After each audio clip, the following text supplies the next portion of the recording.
Hey now, Brawlers, it's time for another Board Game Brawl review with Nick Minahan, sponsored by BoardGameBliss.com. Hey now, today we're going to take a look at Dice Brewing from Board&Dice. This is a game that mixes a Yahtzee-style dice mechanic together with Euro-style resource management mechanisms. You are trying to brew beer. You have different recipes that you're trying to successfully brew. You have the dice that represent the different ingredients you're trying to use, and how you roll those dice, manipulate those dice, turning them into other ingredients, and getting certain action tokens as well is going to determine how successful you are in making all these different recipes and getting the most victory points by the end of the game. Let me go ahead and show you how it works, and then we're going to come back and I'll let you know what I think.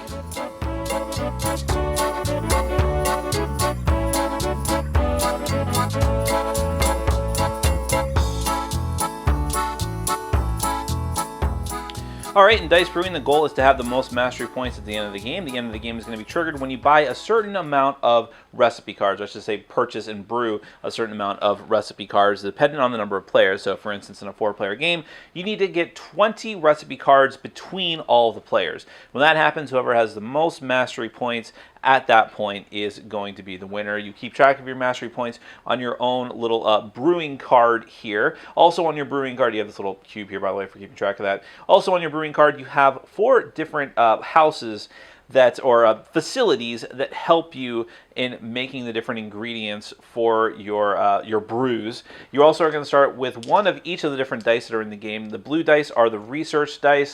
Then you have the light malt dice, the dark malt dice, and the hops die.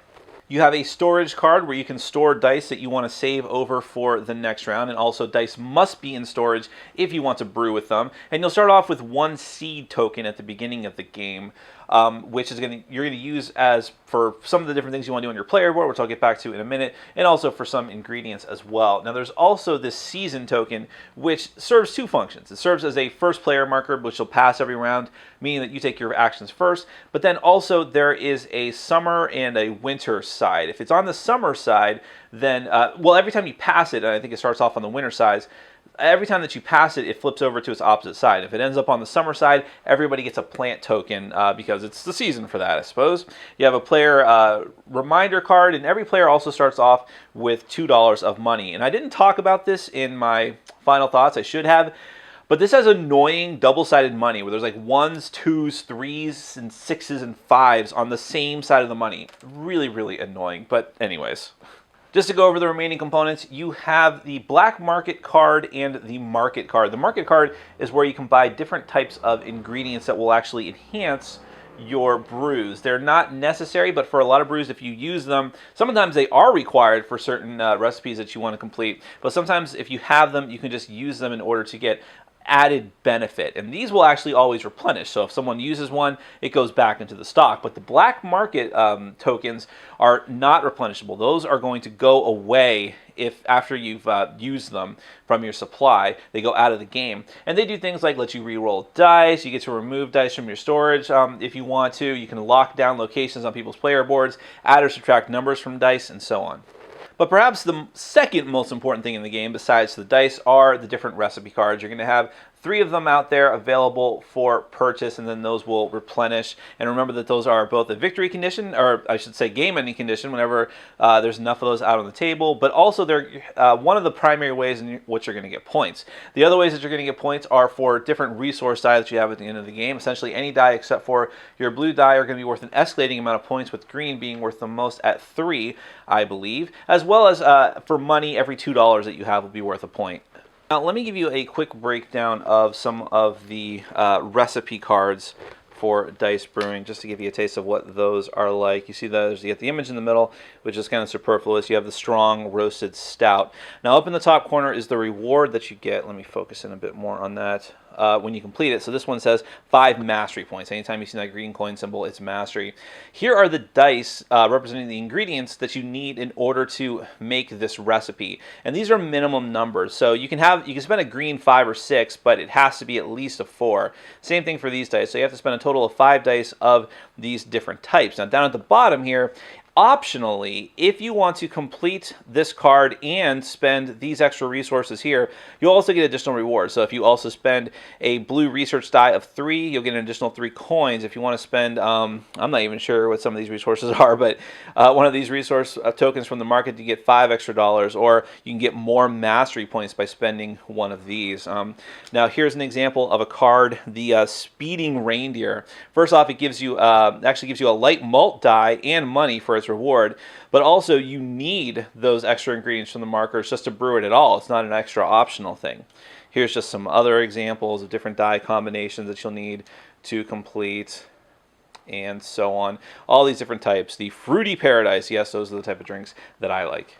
Okay, so going into the normal turn order of the game, the first thing that everyone's going to do is roll all of their dice. Now, you'll be gaining more dice during the course of the game, but you only have the 4 at the beginning. So you'll roll all of those dice and see what the result is, and then you're going to determine right then whether or not you're going to stick them into storage or not. Now, the 2 important things about storage. First off, you don't need to spend dice in storage right away. They can stay there from round to round indefinitely if you want, but that's probably a bad idea. You can only brew recipes with dice that are in storage, so that's an important thing. But the reason why this is important is because once you make the decision to put your dice in storage now, they're locked there until the next round. So you do have to wonder, am I going to use, would I rather save them to use for brewing recipes, or I want to be able to use them on the different action spots of my player board? These are the types of things that you're going to have to, the decisions that you're going to have to make.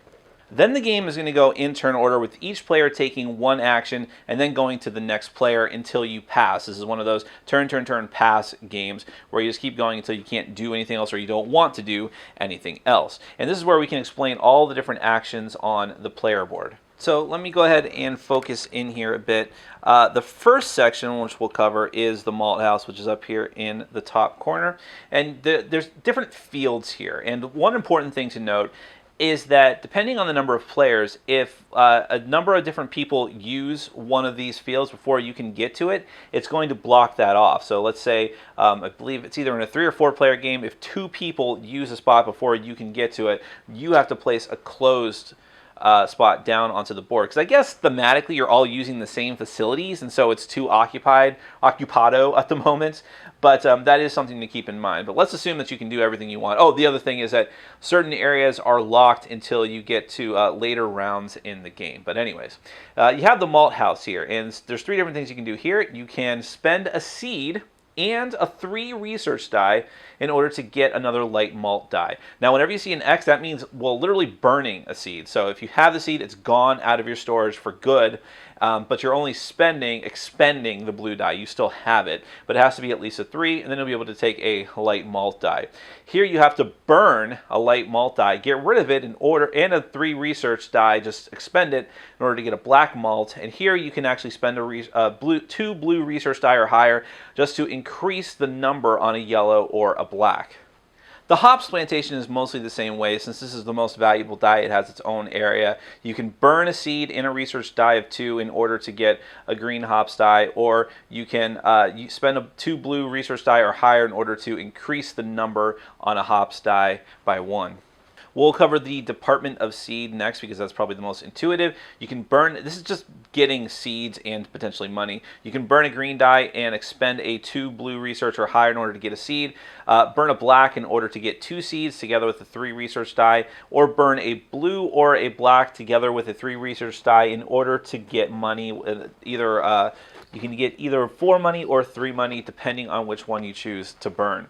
Then up here you have the School of Skills, which is a bit different from all of the other ones. First one here, if you expend a 2 blue or higher, you can re-roll your dice. Here you have, if you expend a 3 blue, you can actually re-roll all the dice of a certain color in the center of the table in the stock, and then exchange one of those dice with one of your own. And then you have, if you spend a 5 blue or a 6, you can get a new blue research die and add it to your own stock. Next, you have the opportunity to purchase the black market or special ingredient tokens, or the action tokens and special ingredient tokens.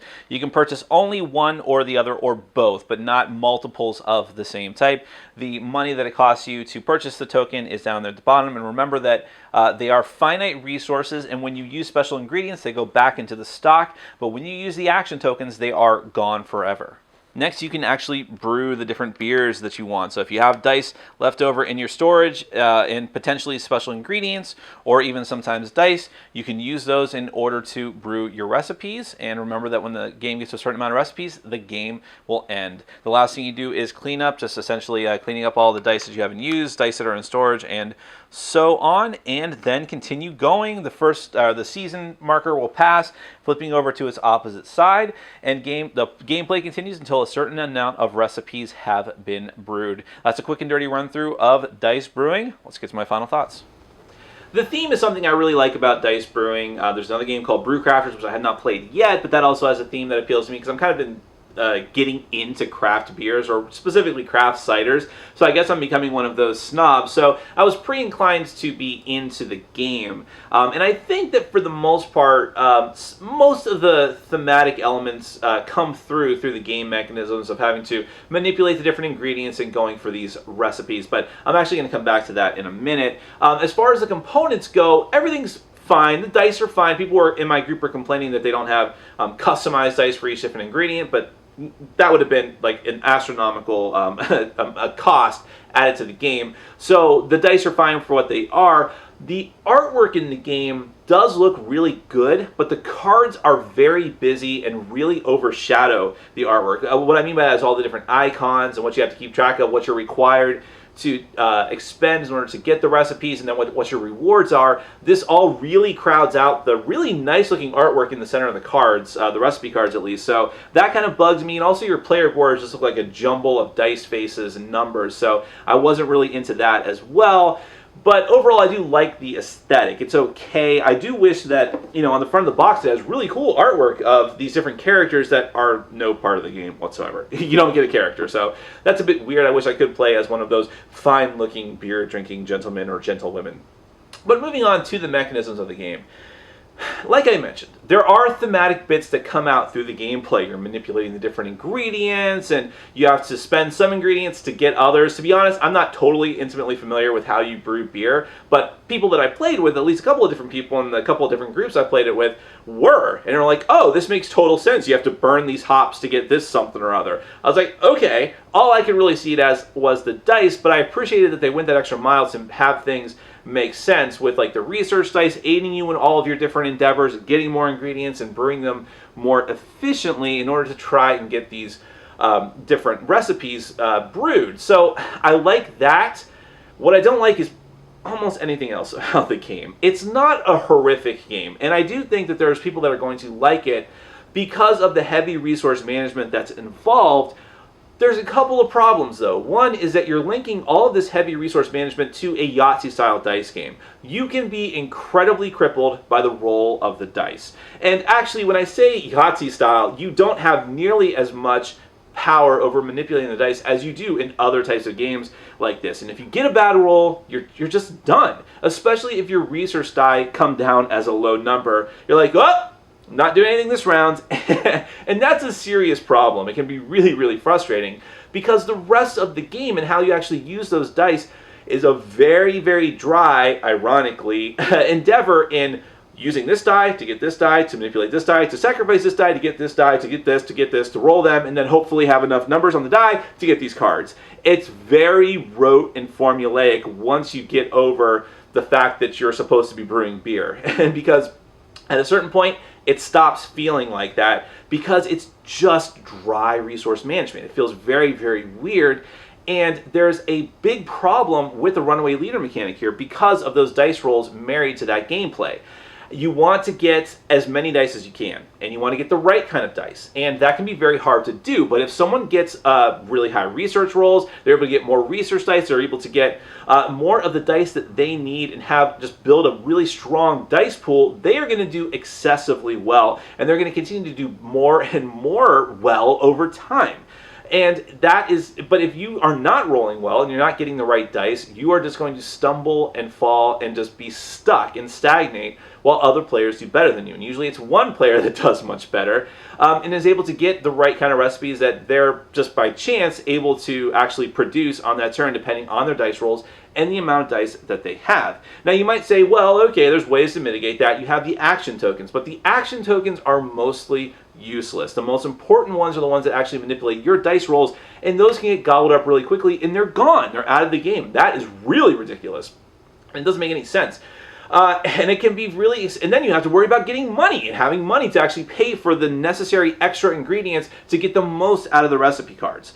So the end result is that most of this game just feels like a big chore. And then you add this all together to the fact that it's going to be 90 to 120 minutes to play your average game of dice brewing, especially if you're new to it. It's going to be on the longer end of that. And for this type of game, which despite everything I'm saying about how it's kind of got complex resource management, it's still relatively light, especially with the dice rolling aspect. And because of that, it feels even more pronounced that the game is so long. It just goes way longer than it should be. So there's a kernel of a good thing here as far as that dice brewing, and I think that some of the dice mechanics feel innovative, and there's probably an audience for this game and people who like that sort of brutal, razor thin margin of error type of Euro game where you need to just have the right thing at the right time and then you can make all this amazing stuff happen.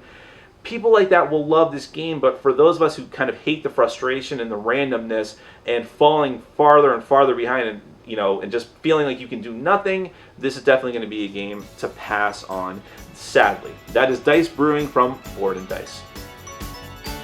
Thanks for watching. Follow us on Facebook, Twitter, and Patreon. And make sure to check out our sponsor, Board Game Bliss, where you can find an amazing selection of games from around the world. BoardGameBliss.com. Thanks for your support.